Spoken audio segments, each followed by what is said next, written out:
পাখির চোখ লোকসভা নির্বাচন, বঙ্গে যুদ্ধ জয়ের নয়া কৌশল। এবার মুসলিম ভোটও নিজেদের দিকে টানতে মরিয়া বিজেপি।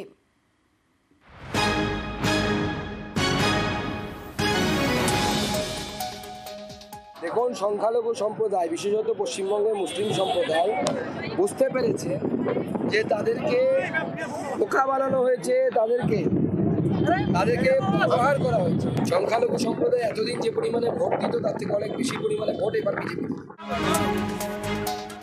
24-এর লোকসভা ভোটের আগে কথা বলছেন বিজেপির রাজ্য সভাপতি। 21-এর বিধানসভা ভোটের আগে অবশ্য বারবার মেরুকরণের অস্ত্রে শান দিতে দেখা গেছে বিজেপিকে। কার ভরসায়? 62,000-এর ভরসায়।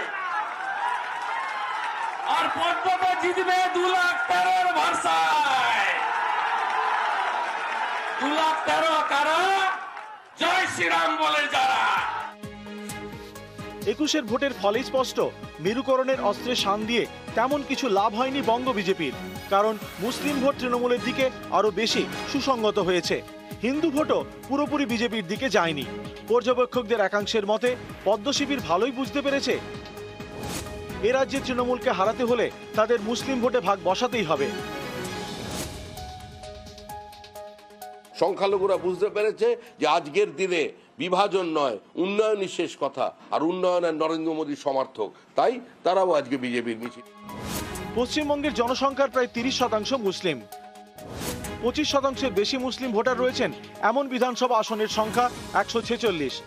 21-এর ভোটে এই 146টি আসনের মধ্যে তৃণমূল জেতে 131টিতে, বিজেপির ঝুলিতে যায় মাত্র 14টি, একটি পায় আইএসএফ। এই ফলেই স্পষ্ট, মুসলিম ভোটের প্রায় পুরোটাই গিয়েছে তৃণমূলের ঘরে।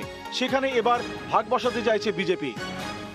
टीएमसी को घमंड है कि उसके पास एक निश्चित वोट बैंक है।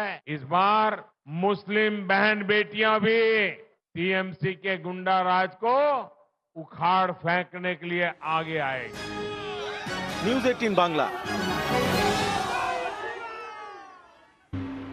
আজ বীরভূমে বৈঠকে অভিষেক বন্দ্যোপাধ্যায়। আজ বীরভূমে সাংগঠনিক বৈঠকে অভিষেক। রামপুরহাটে জেলার কোর কমিটির সঙ্গে বৈঠকে থাকছেন অভিষেক বন্দ্যোপাধ্যায়। বৈঠকে বীরভূম, বোলপুর 2 লোকসভা নিয়ে আলোচনা হবে। আর এই বিষয় নিয়ে আমরা একটু কথা বলে নেব। আমাদের সঙ্গে রয়েছেন আমাদের প্রতিনিধি উজ্জ্বল। সরাসরি চলে যাব উজ্জ্বলের কাছে। উজ্জ্বল, একটু জানতে চাইবো, অভিষেকের আজ একাধিক কর্মসূচি রয়েছে বীরভূমে বৈঠকে। অভিষেক বন্দ্যোপাধ্যায় ঠিক কখন এসে পৌঁছচ্ছেন? ঠিক সাংগঠনিক বৈঠকে ঠিক কোন কোন বিষয় আলোচ্য বিষয় থাকতে পারে, কি জানা যাচ্ছে?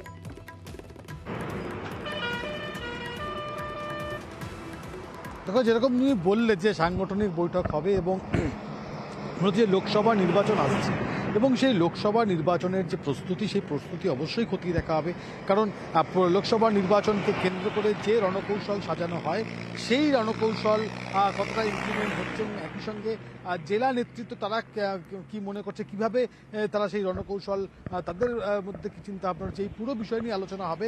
তারপরে প্রচার কর্মসূচি, এসব বিষয়গুলো থাকবে।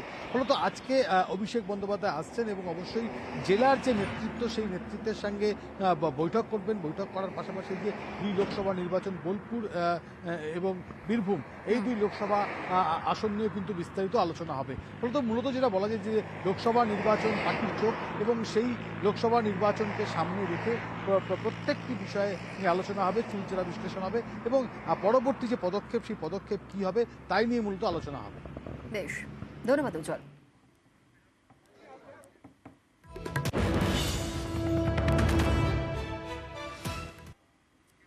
ওয়াটগঞ্জে প্রতিহিংসা থেকে খুনের অনুমান পুলিশের। নৃশংস খুনের পেছনে মোটিভ ঠিক কি ছিল জানতে চায় পুলিশ। পুরো বিষয়টা খতিয়ে দেখছে পুলিশ, এবং শুধু তাই নয়, দেহের বাকি অংশ কোথায় লুকোনো রয়েছে সেটিও খতিয়ে দেখা হচ্ছে। ওয়াটগঞ্জে মহিলার দেহাংশ উদ্ধারে খুনের মামলা ইতিমধ্যেই রুজু করেছে পুলিশ।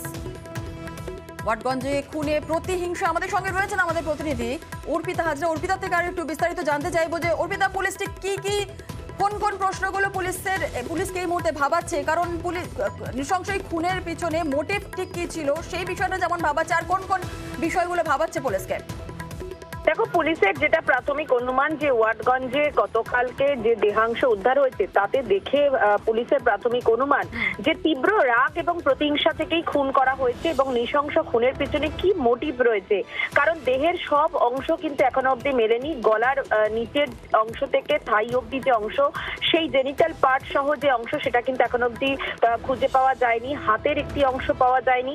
বাকি অংশগুলো কোথায় ফেলে হয়েছে সেটাও কিন্তু খতিয়ে দেখা হচ্ছে এবং প্রমাণ লোপাটের জন্যই খুনের পর, প্রথমত গলা কেটে খুনের পর দেহ এক একটা পার্ট কিন্তু আলাদা আলাদা প্লাস্টিকে ভরে ফেলা হয়েছে এবং আশপাশের যে সিসি ক্যামেরার যে ফুটেজ সেটা খতিয়ে দেখে জানার চেষ্টা চলছে যে গত কয়েকদিনে ওই এলাকায় সন্দেহজনক কেউ এসেছিল কিনা। কারণ সেখানে অনেক ট্রাক বেশি ঢোকে, ফলে সেই ট্রাকে করে কেউ এসে সেখানে ফেলে দিয়েছেন কিনা সেই বিষয়টা খতিয়ে দেখা হচ্ছে।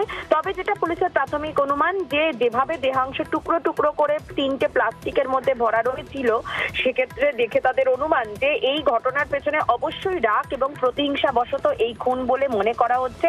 তবে তার আইডেন্টিফিকেশন, অর্থাৎ মৃতার আইডেন্টিফিকেশনের জন্য চেষ্টা চালাচ্ছে পুলিশ আধিকারিকরা। কোনো মিসিং ডায়েরি আশপাশে কোনো থানা বা কোথাও কিছু হয়েছে কিনা জেলা পুলিশকেও সতর্ক করা হয়েছে। কারণ যেহেতু এখনো দেহাংশের বাকি পার্টগুলো পাওয়া যায়নি, সেগুলো কিন্তু অ্যাসেম্বল করলে পুরো বিষয়টা বোঝা যাবে যে কিভাবে খুন করা হয়েছে। তবে প্রাথমিক অনুমান যে গলা কেটে খুন করার পরে দেহ কিন্তু এক একটা পার্ট আলাদা আলাদা করে সেখানে কেটে তারপরে প্রমাণ লোপাটের জন্য প্লাস্টিকের ব্যাগে করে ভরে দেহ ওই পরিত্যক্ত জায়গায় ফেলে রাখা হয়েছিল। ফলে পুলিশ আধিকারিকরা এখন যেটা জানার চেষ্টা করছে যে কি কারণে খুন, কারণ কি মোটিভ, সেটা জানলে পরে কে বা কারা হত্যা করেছে সেই বিষয়টা স্পষ্ট হবে। জোনেলা, ধন্যবাদ।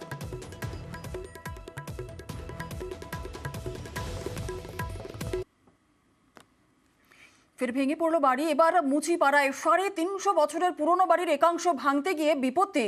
হুড়মুড়িয়ে ভেঙে পড়ে একটি বড় অংশ। এতে আতঙ্ক ছড়ায় এলাকায়। অভিযোগ, নিয়ম না মেনে বাড়ি ভাঙছিলেন প্রমোটার। এ কথা শুনে তৃণমূল কাউন্সিলর বললেন, বাড়ি ভাঙার জন্য পুরসভার নাকি নির্দিষ্ট কোনো নিয়মই নেই।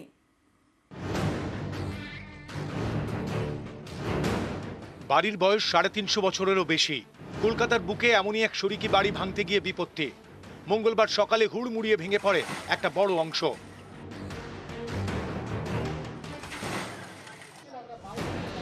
এতে আতঙ্ক ছড়ায় কলকাতার মুচিপাড়া এলাকায়। প্রায় কয়েক হাজার ইট হুড়মুড় করে ভেঙে পড়ে। ধুলোয় ধুলো, বাড়িতে রান্না বান্না হচ্ছিল, ধুলো ফুলো ঢুকে ওরা অজ্ঞান হয়ে যায়। 10 কাঠা জমির ওপর বাড়ি। পুরনো এই বাড়ির 4 শরিক। এদের অন্যতম শৈলেন পাত্র ও সৌমিত্র পাত্র। বাকি শরিকদের দাবি, এই শৈলেন এবং সৌমিত্র নিজেদের অংশ প্রমোটারদের হাতে তুলে দিয়ে অন্যত্র চলে গিয়েছেন। সেই অংশই ভাঙার কাজই সম্প্রতি শুরু করেন প্রমোটার। বাড়ির বাকি অংশে বাসিন্দা রয়েছেন। অভিযোগ, তাদের কিছু না জানিয়েই ভাঙার কাজ শুরু করে দেন প্রমোটার। এই যে বাড়িটা হচ্ছে, এরা কোনো কারোকে কিছু বলেনি, হঠাৎ দিনে রাতে কাকে দিয়ে চলে যায়। প্রমোটার যে কারোর পারমিশন নিচ্ছে না কোনোভাবে। মঙ্গলবার চলছিল বাড়ি ভাঙার কাজ। স্থানীয়দের দাবি, আচমকাই একটা বিশাল অংশ হুড়মুড়িয়ে ভেঙে পড়ে। এতেই আতঙ্ক ছড়ায় এলাকায়। প্রায় কয়েক হাজার ইট হুড়মুড় করে ভেঙে পড়ে। ধুলোয় ধুলো, বাড়িতে রান্না বান্না হচ্ছিল, ধুলো ফুলো ঢুকে ওরা অজ্ঞান হয়ে যায়। অভিযোগ, নিয়ম না মেনেই বাড়িটি ভাঙা হচ্ছিল, আর তাতেই বিপত্তি। ভাড়া বেঁধে করবি না, বলছে ভাড়া বাঁধা এখান থেকে সম্ভব না।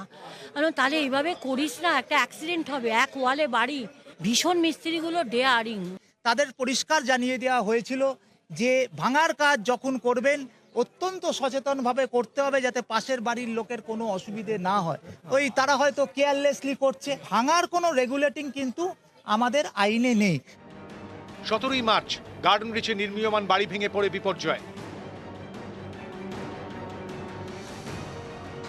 এরপর গত শনিবার বিরাটিতে নির্মীয়মান বাড়ির দেওয়াল ধসে মৃত্যু হয় এক মহিলা।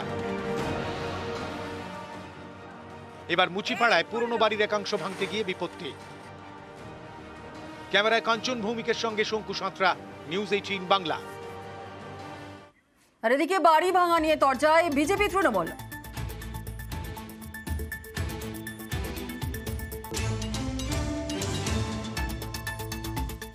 কলকাতার বিল্ডিং ডিপার্টমেন্টে কলকাতা পুরসভা তাদের কথা আলোচনা করে লাভ নেই। এরকম বহু নিদর্শন রয়েছে। সম্প্রতি গার্ডেন ডিশ কি হয়ে রয়েছে কলকাতা শহর যৌতুকগৃহ, বেশ কিছু প্রমোটার তারা একটু লাগাম ছাড়া হয়ে গেছে। যেমনটা ভাবছে তেমনটাই করছে। কলকাতা পুরসভা তাদের যদি সেই ইনফ্রাস্ট্রাকচার না থাকে, আমার মনে হয় এটা ঠিক কথা নয়। আর যদি সেটা না থাকে তাহলে কেন হয়নি? বামেদের 34 বছরের ওপর দোষ চাপাতে হবে না। নিজেরা কি করেছে, করেনি কেন? 14-5-এ 19 বছর তো তৃণমূলের মেয়র ছিল বা আছে। আমরা 19 বছর ধরেই আমাদের সময় যে আমাদের মেয়ররা যখন ছিল বা আমি যখন আছি, যখন যা কাজ হয়েছে এই কাজ বামফ্রন্টের সময় হয়নি। আর দ্বিতীয়ত বউবাজারের এটা তো প্ল্যান স্যাংশন বাড়ি, তারপর ওরা ডেমলিশ করছিল। ডেমলিশিংয়ে আমাদের খুব একটা কিছু করা যায় না। এখন তাপসদা নতুন ওখানে গেছেন ইডির ভয়ে, গিয়ে ওখানে ভজনা করতে হবে তাই উনি করছেন। উনিও ভালো করে জানেন, আমাদের সাথে সেই দিন পর্যন্ত ছিলেন, উনি জানেন যে আমরা কত কি করেছি না করেছি।